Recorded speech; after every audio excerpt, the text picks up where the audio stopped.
Hey,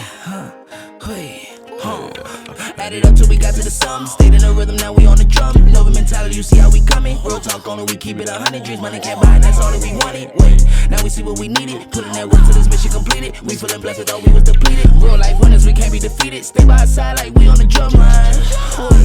Know that things gon' be hard sometimes. It's a new day, check the forecast. Perfect day for the drum podcast. Thank you guys for joining us. We are here on episode number 2 of season 3 of the Drum Podcast.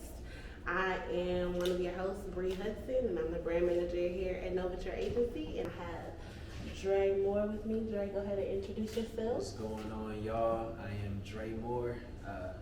The other half of the accounts department with Bree. Oh yeah, it is the accounts department today. One time for the accounts department. Project manager, you know what brand manager. We get it done. We right. get it done. Right. We the ones you call, you want to get it done. Budget approved, that's us. Yeah, man, but it's not about us today. It's not. We have a guest with us today. That's a fact. That's a Dre, fact. go ahead and intro our guest. We're here with the illustrious. Come on, illustrious. Mr. Let's go Ryan. and say T words for the copyright. Yes, you know the vibes. Mr. Ryan J. Brown, you know what I'm saying, Senior Copywriter at Leo Burnett. The Leo Burnett. Yeah. What's going on, Mr. Ryan? What's up, y'all? How y'all doing? Thanks for having me. How y'all feeling? We're good. Thank you for being here. We are close to spectacular. We're doing good. I appreciate y'all having me. I'm excited to talk to y'all, see what's going on. Definitely. Love your work. Super fan of your work. So I'm really excited to get started. I do have a question before we fully start. The real question. So you have Ryan can, and it's basically a blank line. What can't you do in a creative space? So let's start our audience there, because you do everything. It's probably easier to tell them what you don't do. Man, I mean, that's a short list. What can I do? No, I don't know. That's a good question. I love that. Okay, I can't code. I'm not a coder. Okay. Okay. See, that's hard. I can still build a website though. You know what I mean? So That's the important part. I can code, but don't code. I don't recommend learning to code. You don't need that. so technically You don't that need would be that. and that might be some Web 2 stuff. You know, people might not even talk like that in 5 years. So technically I would say Yeah, Web 3 is not, you don't need to code in Web 3 to do any of the stuff we want to do. Nothing. Nothing. Exactly. So to answer your question, ain't nothing I can't do. There we go. I love to hear it. I love to hear it. So Ryan can. There we go. Period. It's not a blank. It's just a period. Got it. Good to know. Well, yeah, man, we already know that you can do a lot creatively. We know that you cultivate a lot of things, and our theme for this episode is Cultivate. Cultivate fits into one of our agency values, you know what I'm saying? We really believe that human ingenuity is inspired by the visions of tomorrow. And so we like to think of the future as a way to, bring forth our ideas into fruition, you know what I'm saying? And we think you do that very well. I did a lot of deep diving this weekend into your YouTube content, tapped into your different shows, and I was just intrigued on how you embark on creating this content. So if you don't mind, I do want to dive into that and talk about that first. Let's go. All right. So in the spirit of our theme, why don't you tell us about your latest show, Special Delivery, and how it was created? So Special Delivery was actually created from me trying to support some of my friends. I went to high school with this guy named Jared Johnson, and he started this boot company called Season 3. Now Jared actually went to he was going to MIT at the time for post-grad some stuff, and then next thing I know, he had a boot company, and he was making boots in Italy and was doing some.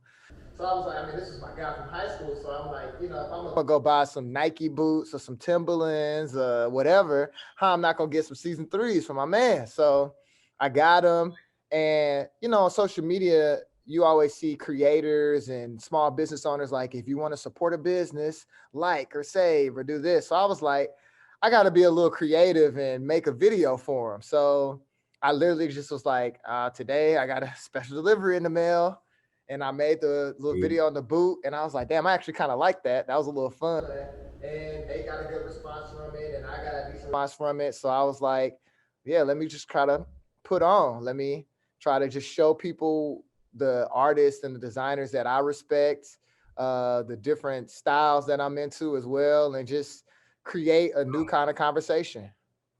Understood. So I really liked the way that you took a different take on the kind of unboxing video that you see on YouTube all the time. You know what I'm saying? It was just like, look, this is the fly stuff that I just got in, check it out. You know what I'm saying? I loved it, bro. Yeah. So the short segments that you have all over your channel, are these something that you expect to be distributed, you know, on a wider scale? Sometimes, like I really like the way that you produce your content, and I think I could see it on a TV channel like Revolt. I could see that popping up, you know what I'm saying, in the middle of their music videos. Just a quick little segment to give them a vibe, you know? You know, if it gets to that point, then yeah, that would be great. I think that I am focused on building my own platforms. And I'm not the kind of person, like some people like to own 100% of nothing. Like that's not really my goal, just to own it and have it. That's powerful. That's powerful. I'm more so thinking like, well, what happens that day when Twitter is not working? What happens that day remember when Instagram went down, Facebook went down for that day, and people didn't have. What's next? So I see like us getting back to a place to where you follow your favorite bloggers, you go to their site, you get a little bit extra rich value and content from them. So right now, I'm more so just focused on building my catalog. Like I've been doing this stuff for a while, but I've been trying to figure out who I am as a creative, who I am as a person. How does it all kind of mesh together? And so now I'm just filling up the bucket, and eventually it'll overflow. Or it won't, because I'm not doing it for it to go to a certain place. I'm doing it because I genuinely want to do it. Got you. That's dope. I have a question about like building your own personal brand. You talked about us going kind of back to the old school version of going to our favorite bloggers to their actual sites. What are your thoughts on people like leveraging even another third-party site like Patreon to put a paywall behind it instead of, you can put a paywall on your own site, but instead of leveraging your own site where you own the content, where, you know, provided you have a server that's decent, it's gonna stay up. I think it's a necessary evil. You know, it's kind of like you want to get a job, but you don't want to get a LinkedIn. It's like, it sucks that you have to get a LinkedIn to get a job. You know what I'm saying? But if you want a job, you got to get a LinkedIn. And so you got to go where the people are. So I think just for me personally, it's hard for me being a writer and doing as much as I want to do. Sometimes dedicating myself to like becoming the best on Instagram, becoming the best on Patreon. I'd rather just kind of just spend that time doing it myself. Because if I'm gonna build the audience and it's gonna happen, I'm still on the channels. Like I'm still available. Like if you want to listen to my mixes, it's on SoundCloud. If you want to watch some shit, it's on YouTube. I'm still kind of everywhere, but I'm focusing on eventually all leading that back channel back to myself, because I look at it like if Drake just wasn't on Instagram and Twitter, you would have to go to his website. And that's what it used to be. Yeah. But now I feel like people are, we had that period right there where people were so afraid not to be on a platform. It didn't even make sense. Yeah. Like Drake didn't even tweet anymore. It's like, why do you have a Twitter? You don't need, he doesn't need Twitter to get his music out. He's Drake. We would find it eventually anyway. You would find it eventually. You know? So I think the purist and the old web internet nerdy kid forum guy inside of me do that. But to circle back to your point, I don't think it's anything wrong with the Patreon thing. I just think that you have to be consistent. If you're not going to be consistently do it and dedicate it, then you're not going to see the growth. So I kind of won't lean on that and pay extra money to do that. I'll just lean on myself, kind of, if that makes sense. That makes sense. Understood. I definitely understand the fear of not being on all these platforms, so I get it. I'm an old school live journaler. That's how old I am. But so I definitely remember Web2, thatbitch.com. Shout out to Honey. She was like the original OG blogger. Y'all know who that is. If you don't, look her up. Like Honey Young. Concrete Loop. Y'all remember Concrete Loop? Oh, with Angela, yeah. That site was bomb. I'm from Atlanta, so those are my people, definitely. Yeah, that was my joint. Man, that seems like ages ago. That's crazy. Doesn't it? And you know, like that at that time, I was super into. I remember when Kanye had his blog. That's the only place that you would share this information, and you could find like the new drops, the music, the Neptunes used to have a website. Like, wow. Yo, like it really used to be checking for the. I really did like that version of the internet better. Yeah. Like I do love social media, It's but more personal. I did like that time period in the internet. Like, yeah, It's more fun. it was definitely more fun. And I compare it to, like, you know, it was a time period you were only cool depending on what kind of phone you had.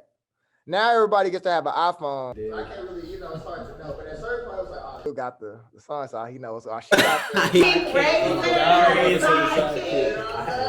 Yeah, you had a red razor. I had the pink razor for sure. Thanks, Mom. I cried for that pink razor. Hey, listen. Cried. It was. Sidekick. Then we all had Blackberries for no reason because we didn't need them. But we really thought we were I own a business because I got this Blackberry. You can't Blackberry message me. You not the one. Like, yeah. wanted that kick, man. You seen the sidekick in the video. Whoever had the sidekick, that was like having, you know, a teleporter basically. Now we hollering about green bubbles, but before it was definitely the hardware. But all the hardware looks the same at this point. It's kind of boring. Dang, I might be a vintage web person. Android said want to get rid of it. Android wants to get rid of the green bubble. They told Apple that it promotes bullying, and so that they should get rid of the green bubble. I need to know if you got an iPhone or not. Yeah, facts. Nah. That is really wild. We gotta talk about all of this. My wild bad. stuff. Pull it back in, Trey. But nah, we can pull it back in because the cool thing about the internet is you can get on the internet, see all types of cool things. And this weekend, I found, you know, a few articles by my guy. I didn't know you were a cannabis enthusiast over on Leafly. Saw a couple of your articles. Yeah, I do right there. Tell us a little bit about, you know, your article writing, man. How you got into doing that? I actually just had an article drop today about again, I'm always trying to promote people. You got to. My friend, I went to University of Missouri. Shout out to Mizzou, MIZ.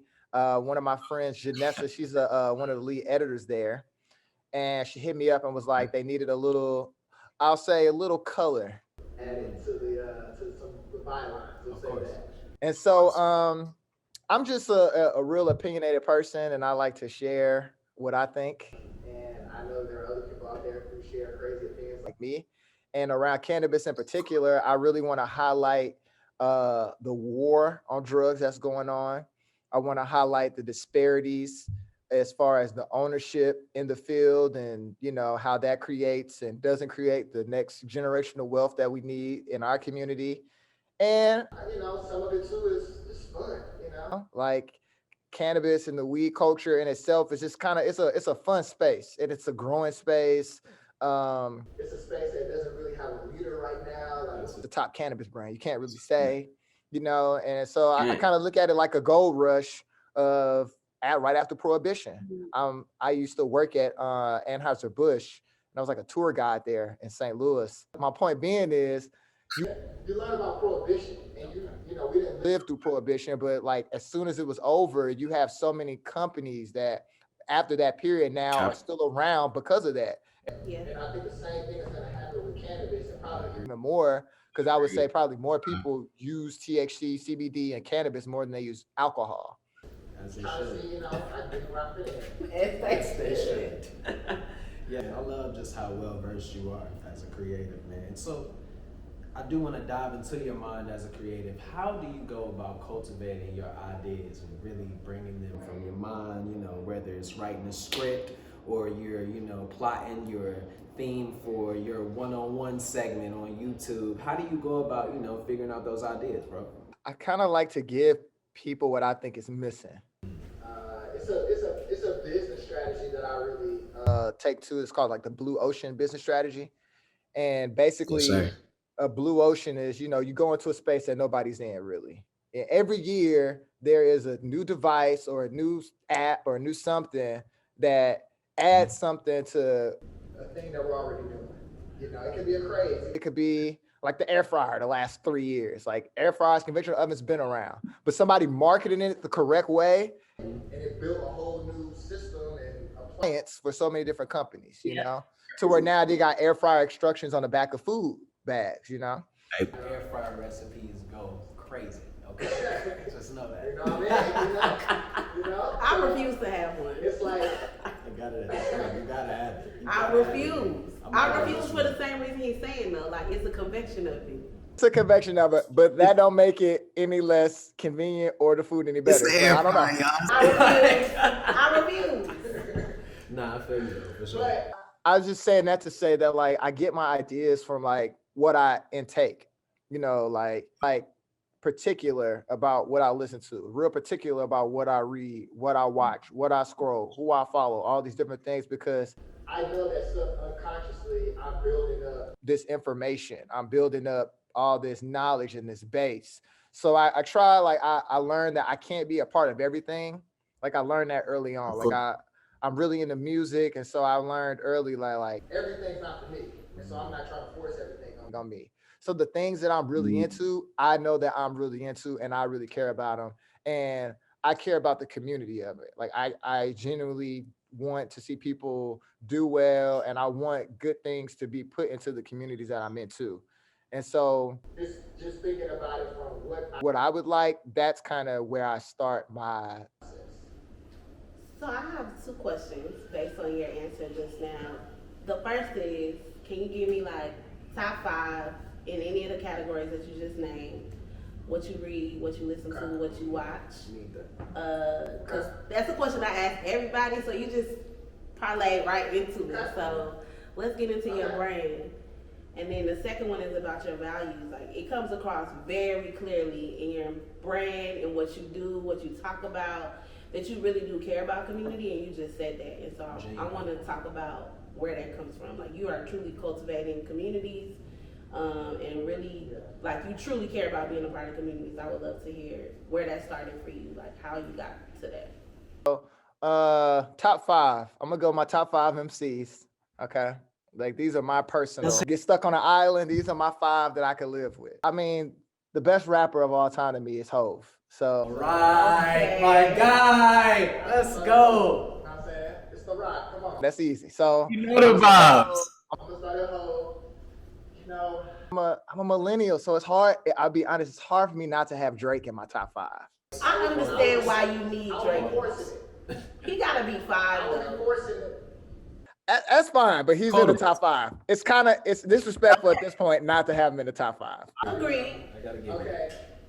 Disrespectful. Now this is a funny 3, and these are no order. I mean, Jay-Z's my number 1, but everybody after him, this is no order. My number 3 actually is Pusha T, and that's not new for me. Taste. I'm talking about since clips, since 02. Okay. I've been into it. Respect, man. Respect. We push one of the hardest. Yeah. Okay, so I had a good time. So my last 2, I would say I always go back and forth, but I feel like Kendrick's in my top 5. Okay. Facts. I was waiting on Kendrick. Excited to see what he's doing the Super Bowl. You know, Yeah. that's gonna be so fire. That's gonna be so fire. Yeah. And then this number 5 is always a different person. So today I'm gonna go. Oh, I know I'm gonna go. Obvious. Missy Elliott. Missy Elliott's in my top 5. Okay. Nah, that was like, you know that was a crazy pick. I need to know the background now. I gotta know the background because that's hard. I love it. I love it. I'm a great Missy fan for sure, but I haven't heard Missy in the top 5. I've never heard Missy in the I'm top not gonna 5, and lie to I'm here for her being in the top 5. I am. Let's give people their flowers while they here. I love it. Hard to say. I mean, all her albums are platinum. I just saw that not too long ago. I think I had retweeted that not too long ago. The writing, the style, The writing. videos. Say less. Say less. Understood. Done deal. Dancing, Case closed. It's close. You know what I'm saying? It's close. Case closed. Understood. Yeah, it's Missy, man. Mhm. Even know. I love that. That was very unexpected. I love For that. sure. For sure. That was a great wild card. Yeah. I'm glad y'all like it. It's your Wait, we gotta be able to publish it. I split. If they don't know, I can say the words of the song. It's your I have to get an honorable mention. I had to show some love though to Nelly. And I gotta give love to Okay, that's unexpected too. getting into hip hop. Well, I'm from St. Louis, but for me, Okay. Nelly just made it. He was the first person for me that I ever thought that I could be involved in hip hop. And that kind of leads into the question that you asked about community. I would say that my first community that I was a part of was my actual one, which is St. Louis. But then I was also an athlete. I was a basketball player, basketball coach's son. Like, What position? point guard. Okay. Look, I'm small. Okay. Small, small. Say guard, less. Got a jack. Okay. All right. Don't say that around us. We in here, you know what I'm saying? We put you on the court, brother. But I ain't worried about that. Okay. But Say no more, bro. nah, but for real, like at Mizzou, I was a part of the women's program there. I was a practice player. I coached the women's club team. I played all 4 years at varsity basketball. So like basketball to me was like the first, like reading Slam magazine and reading articles from Scoop Jackson and Russ Bennington, learning about the shoe culture and all that kind of stuff, which led me into Vibe and Double XL and Source and then that led into Nylon for men and GQ. So it just was like learning and reading about the places and the people that I wanted to be around. Like it's how I naturally found that love for community. Like That's beautiful. finding that like, oh, these people love the same things that I love. I'm not like by myself. Because in the Midwest, sometimes, you can kind of feel by yourself because it's just a different pace. And so like not being able to interact with New York and LA or, Atlanta when that was coming and, later moving to Chicago and getting involved with that, I was able to do that and know where to go because I was invested in the communities before I even got there. So I already have a taste. I already know what I'm into, what I'm not into, what's gonna, lead me down the next direction, kind of. So I think that reading early on as a kid, and then like you said, to the internet and forums and all that thing, that's where I learned that sense of community. And now I'm just trying to create my own. Dope. Understood. So let's pivot just a little bit. I see that you are very creative, but you do have your day job at Leo Burnett. And so I did want to ask you, how much does your position at Leo Burnett impact your ability to create freely? You know what I'm saying? I see that you really, you don't stop yourself, you don't bite the tongue when you're on your platforms, you know what I'm saying, getting your work done. So I don't think that it hinders you at all, but I'd love to hear it from your perspective. Definitely, I didn't start at this point. When I first got into advertising, my main creative outlet was my music. And it was something that I struggled with from the standpoint of, you want both. Like at a certain point, I used to feel like I had to choose, like, you got to be a rapper. You can't do anything else. Or if I'm going to do advertising, you can't do anything else. And for me, that just wasn't true. And so I had to first accept that and then understand that like my viewpoint and my thought process is unique. And so I have to do everything that I can to kind of protect that, but also bring that because that is part of my selling point.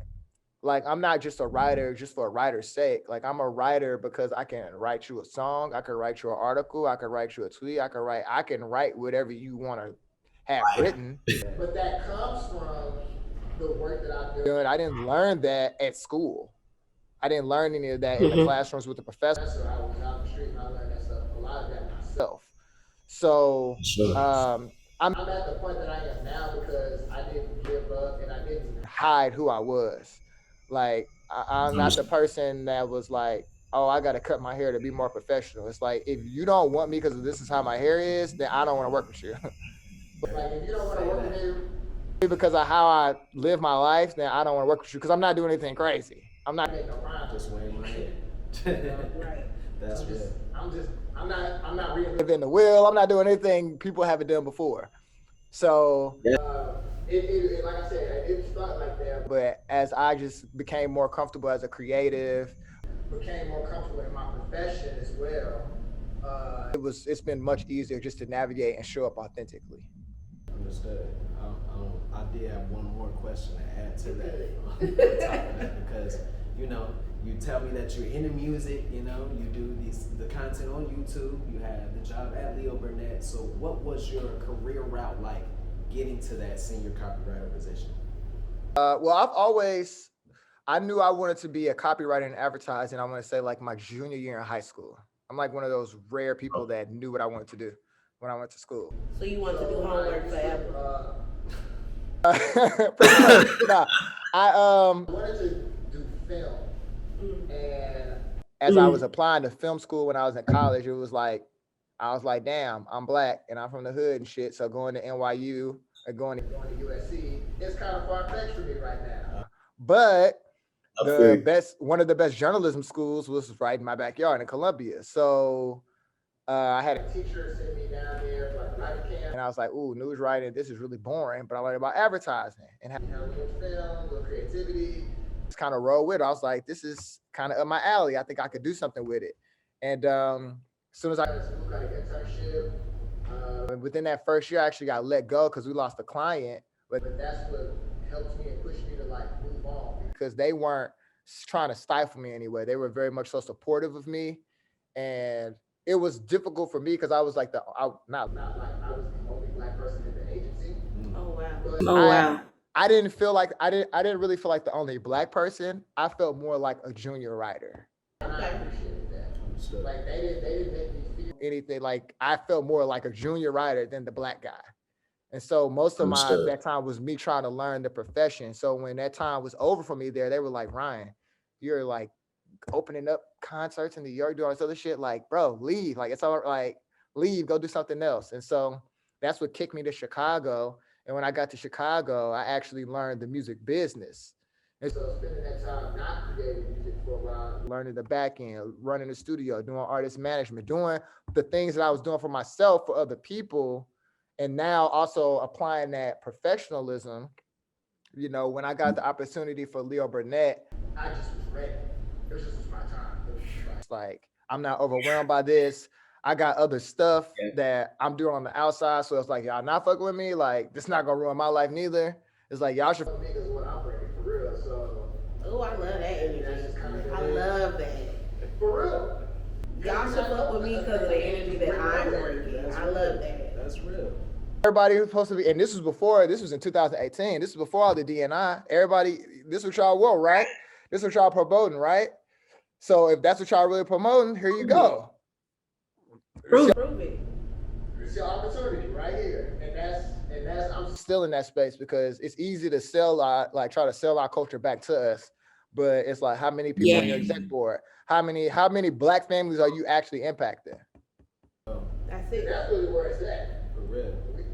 How many black kids y'all sending to college? How many black parents y'all actually giving the opportunity? How many black teenagers y'all giving an internship to come up here and see what's going on? So yeah, don't feel a clutter. Let's really find out what's your value set. Yeah. And then when I get there, how do you treat me? When I get there, can you even keep me? Can you even are you even building the? And that's really hard for people to accept because I'm under, and this is a good place to talk about this. I'm under the act that D&I is fake. I always tell that people. I say, diversity and inclusion is fake. And they make this face. Like, what do you mean? I said, well, if you're saying you got to do diversity and inclusion, you're saying one or two things. First thing you're saying is that you purposely did not hire black people. But people of color, because people of color have always been able to do it. It's not like we're just now qualified. So you're saying you either did it on purpose, you didn't hire people, or two, you're saying that you genuinely didn't know, and that's impossible. Because I mean, most people I know that work at the agency and it's about to change were born in the 20th century. Y'all heard Martin Luther King and all this other shit, right? So y'all know what the fuck has been going on. Real facts. You know what I mean? So it's fake because it's not that you need the opportunity. Y'all have the doors closed. So y'all tried to treat us like we was not pulling on the door. The door is locked. It's not locked. That's the other thing about D&I. Like, it says that we're not the standard. When you pull everything that's cool, everything that's interesting, all the new words, all the vernacular, everything comes from us. So if the door was closed, it was purposeful, and you saying that we're other is BS. Like, we're not other. You pulling from us. That's right. Everything that's cool comes from us. I mean, I actually did the African ancestry. So on my mama's side, I found out I'm Cameroonian. But my family ain't been nowhere but America. So I've been here the whole time. I've been here the same time y'all been here. So now it's like, Frederick Douglass was writing during slavery. You telling me y'all can't find no copywriters this whole time? The whole time? That's facts. We gonna post that on social media. We'll hit you, That's but I the love soundbite that. right That's there. the bite that I need That's right the there. soundbite right there. So that's why I'm saying diversity and inclusion. Don't come with that. Just like I said, if you really do feel that way and you see the disparity, just make action. You gotta overcompensate. Yeah. You gotta have the all black internship class. You gotta have the periods where you only hiring women of color. You gotta have the periods when you're only hiring disabled people or differently able people. Excuse me. You gotta have the period. You gotta have those periods because you had periods of only hiring white people. Yeah, definitely. So you have to. You gotta pull in the other direction. And the balance out. Eventually, it's a nasty game, but it's the truth, you know. Nah, that's real. That's a really good point. Yeah, I love that. And to kind of round that off a little bit, so does your perspective in the advertising space, I don't want to say change, but like, is it different simply based on the fact that we had to create actual courses in order to be included in the space as, you know, black people? Like, we had to create a whole basic advertising course in order to learn about the inner workings of the advertising industry even to get here. So how does that shape your perspective as a senior copywriter at Leo Burnett in 2022? You know what I'm saying? Like, what is it like, bro?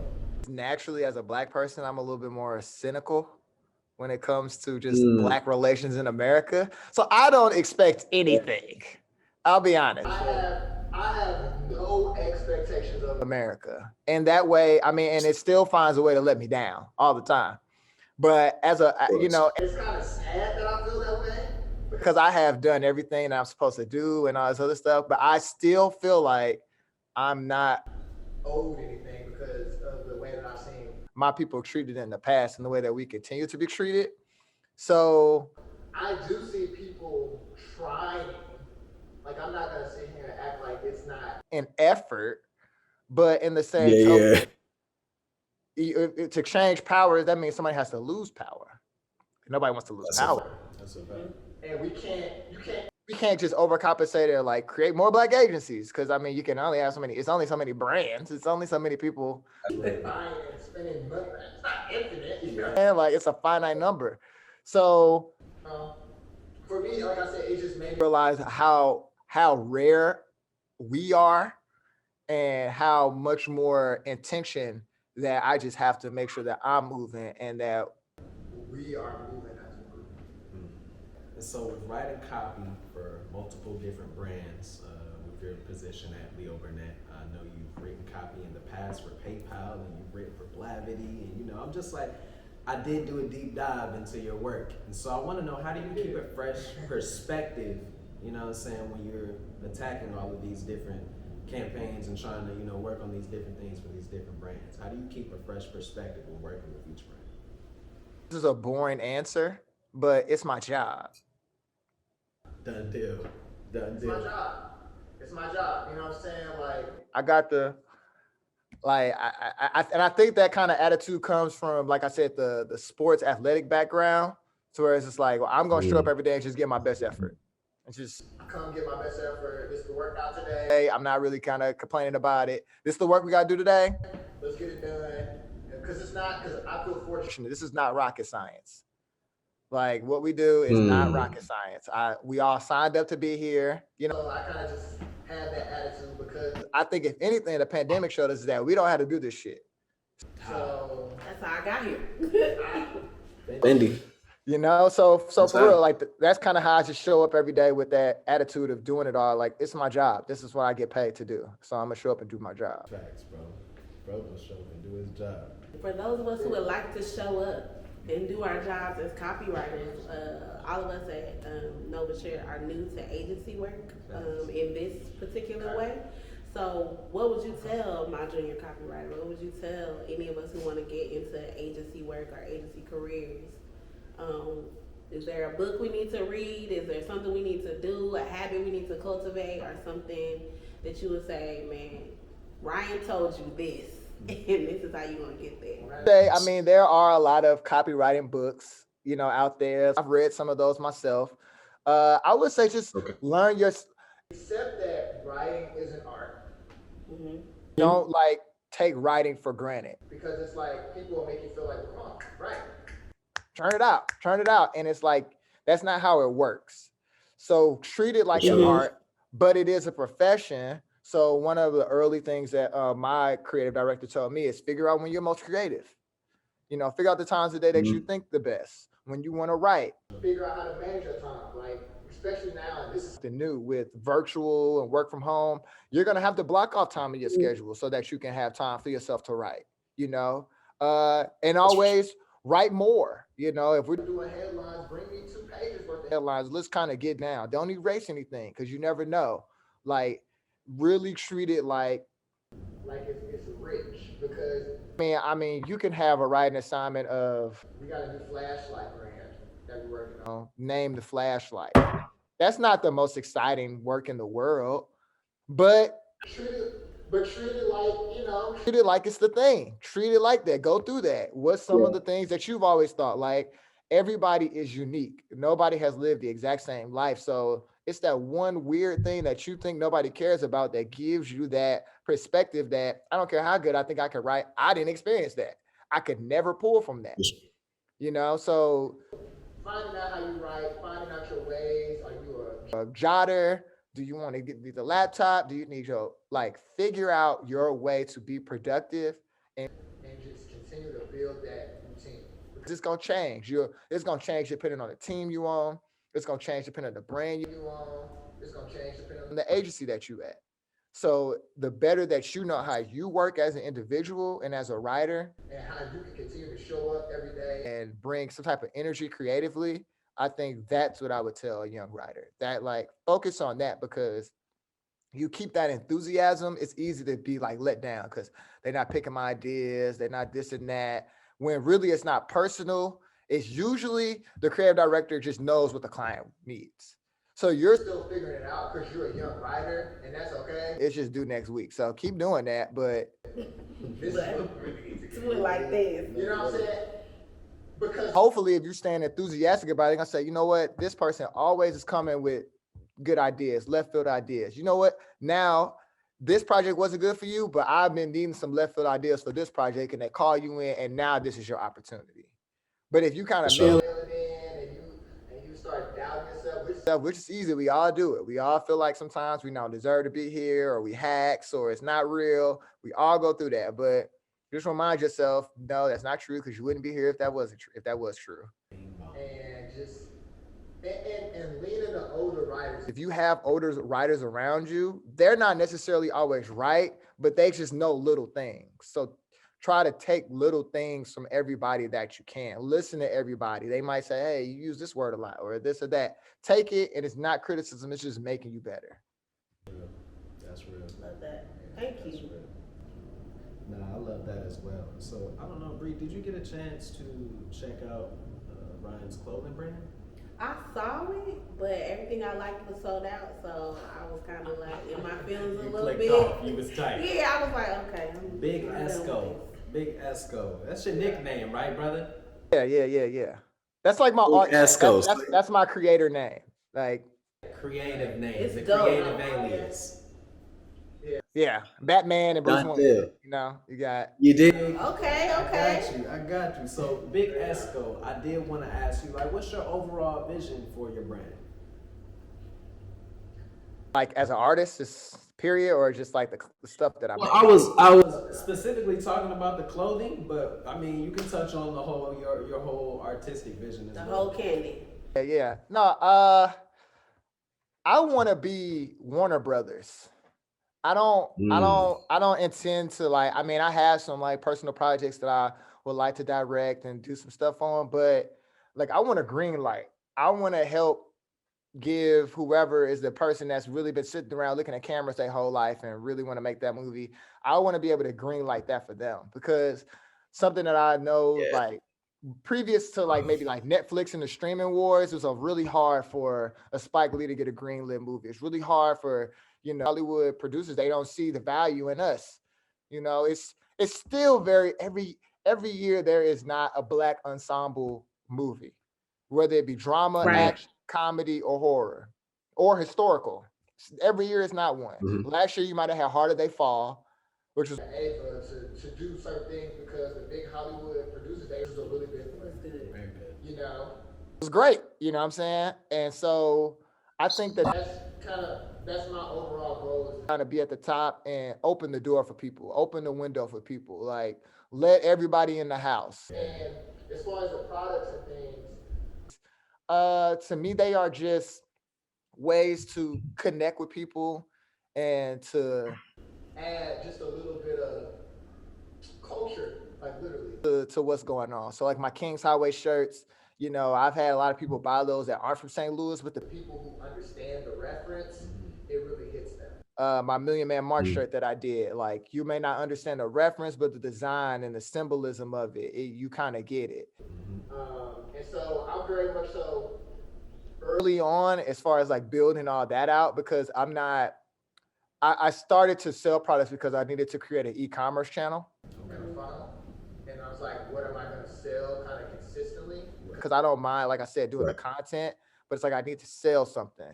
And so that was kind of me creating that, learning that drop shipment, like learning that full system myself, so that then I could replicate it and scale it if I need to. But yeah, I just want to make cool shit, man. Like at the end of the day, like Same. I love that. I'm here, and I just want to make some cool shit. And some shit, like I said, shit that I see is missing, shit that I like.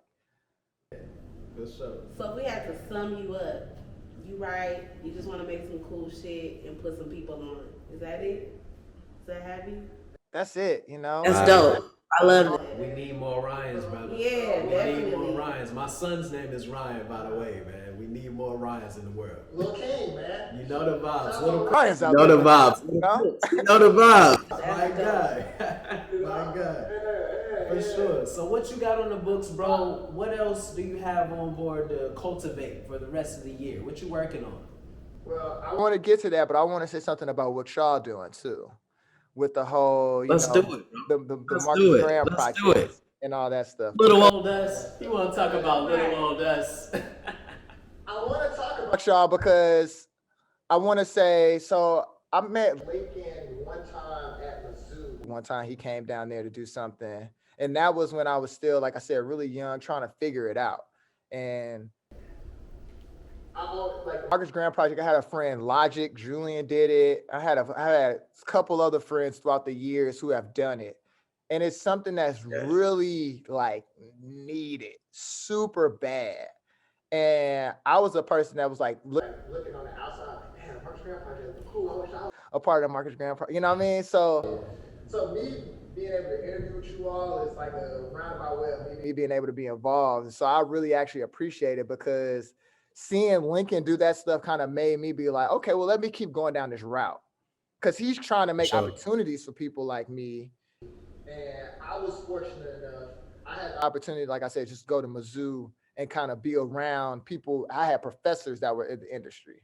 So it wasn't foreign to me to make my portfolio and like do those things. But now that I'm trying to help people who haven't had that traditional background get into the industry, I appreciate this even more. And like, that is something that, like, as a professional, I take really serious. Like if you DM me, and this is anybody watching this, you DM me, look at your book, and you're gonna ask me a question or whatever, I'm always gonna answer you. I'm not gonna get right back to you probably right away, but I am going to answer. Disclaimer. I remember being that person. No, yeah, I'm being honest. You know, I don't want you to think I didn't see it. It just need a little time. But I remember being that person not having a goddamn clue about what was going on, and just needed somebody to be like, oh, do this, you close. Well, okay, you're close. Sure. Oh, here's my friend. He's from St. Louis and he's a writer too. Just talk to him for 10 minutes, and him being like, oh, here, talk to her. And those conversations, like, they led me to now I'm at Leo Burnett. You know what I mean? So, and I remember when I thought that was never could happen.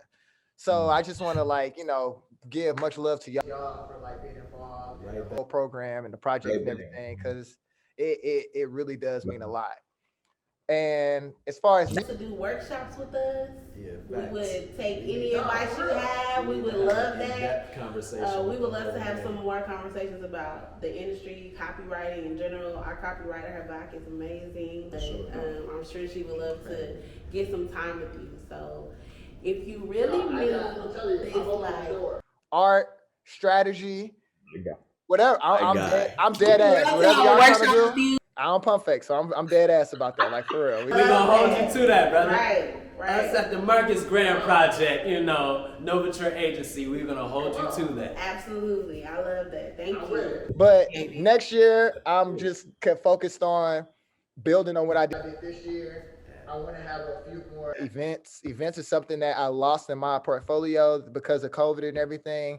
So I got some stuff that I'm trying to do with like the Contemporary Art Museum here in St. Louis. More different kind of events in that nature. I'm kind of getting into live, like streaming a little bit more, not like Twitch, but trying to, I feel like I could have like a live like show where I'm just like doing. You definitely could. You give talent. For sure. Yeah. For sure. You know what I mean? So, behind the camera, in front of the camera, you got it. Continue to promote. It's some of my friends that like make dope music. I'm like, yeah, bro, I need to have you do a performance. It's my friends that are just a really good person. Like, damn, I need to really figuring out how to continue to build that platform and be aware of what's going on in Web3. Like we were kind of joking about it and dancing around it, but it is very much so real. I know the whole world's not going to turn into an NFT anytime soon, but it is good to know what is going on and be abreast of all that cool shit too. So yeah, I'm just trying to add and build and get better and continue to refine and refine and refine and refine. Ryan J. Brown, man, we really do appreciate you, brother. We gotta check out. We didn't check in. We gotta check out. So one of my things here, actually it was started by Jawanza, super big into mental health. That's one of our values here at the agency. And so we typically start podcasts and meetings with a check-in. So we'll close out our meeting with our podcast with a check-out today. So one word about how you can do more than one word, but I'm gonna do one word about how I'm feeling. I'm gonna start with Dre though. So Dre, what's one word about how you feeling about today? I gotta give them a 2. You know what I'm saying? Okay, 2. I'm feeling incredibly inspired right now. Incredibly inspired. How you feeling? My favorite word, aligned. I'm feeling hella aligned right now. Yes. Definitely in my bag, like I'm on my way. I like what Ryan said, like you almost there, like we almost there. That's where we're at. So I'm feeling aligned. I'm going to use this word as a manifestation, but I'm feeling like abundance. We deserve abundance. We deserve abundance. I know you come from, backgrounds where you don't have a lot. You get some, it can feel unnatural. Or it feels like, well, I don't want to have too much good stuff. So I'm trying to leave that mentality in the past and focus on abundance. And then not just abundance of things, but abundance and positivity. Definitely echo those sentiments. Yes, 100%. Definitely abundance. 100%. To you, to us, to the listeners. We claim abundance for everybody in all ways that are positive. Well, we appreciate you again, Ryan. You know what I'm saying? We will be tapping in with you off camera, I promise you, because we need that workshop, brother. Big shout out to my boy, man. Straws, Roberto, man. He's right back there. He quiet. I don't know why he didn't want to chime in. Straws back here. Lined up to connect. We appreciate it. Right there. He's super talented. So anytime you can't have him. We love him. On another level. Well, yeah, man. This has been another episode of The Drum with Novateur Agency. Episode 2. That's in the books. Episode 2. We're done. Hey, add it up till we got to the sum. Stayed in the rhythm, now we on the drum. Nova mentality, you see how we coming. Real talk on it, we keep it 100 dreams. Money can't buy, and that's all that we wanted. Wait, now we see what we needed. Putting that work till this mission completed. We feeling blessed, we thought we was depleted. Real life winners, we can't be defeated. Stay by our side like we on the drum line. Know that things gon' be hard sometimes. It's a new day, check the forecast. Perfect day for the drum podcast.